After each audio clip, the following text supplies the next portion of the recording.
From ABC, this is World News Tonight with Peter Jennings. We have a report tonight about the food we are going to eat. We've all heard the saying, you are what you eat. And recently we've heard about the trend towards more chemicals in food, a fat substitute, for example, or a new artificial sugar.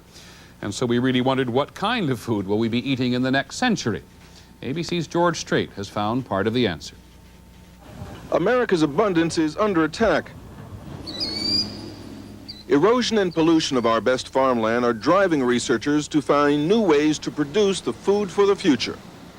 Most food on grocery shelves in the year 2000 will look like what we buy today. But it actually will be vastly different.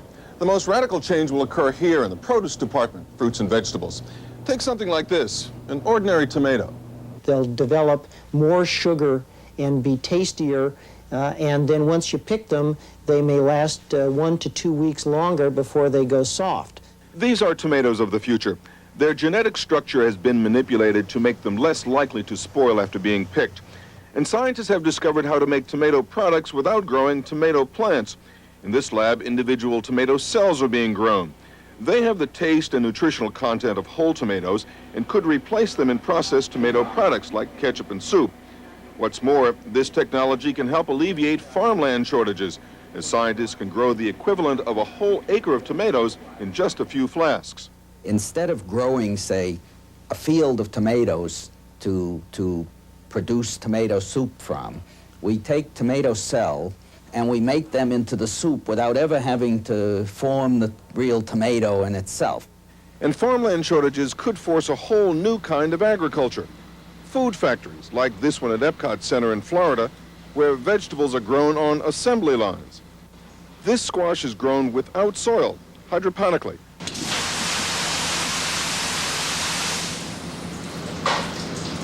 Its roots bathed only in water and minerals. And there are other new plants which are surprisingly efficient. What is this? Now, this one is the wing bean.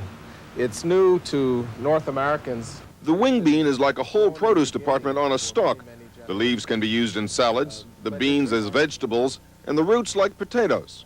They even use the leftover stems to feed the livestock.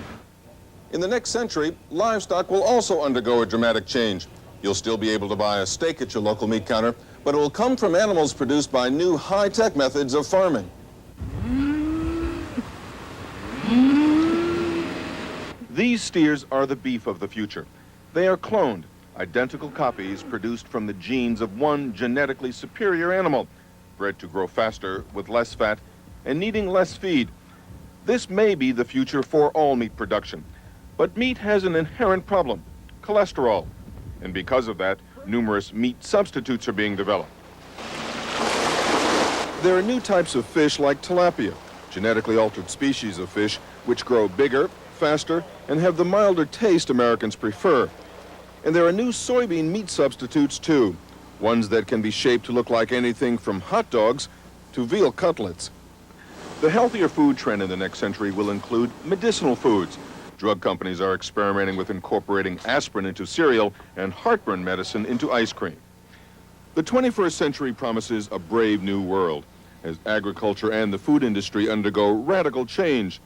But it will be a silent revolution, one in which nutrition will be the winner. George Strait, ABC News, Orlando, Florida.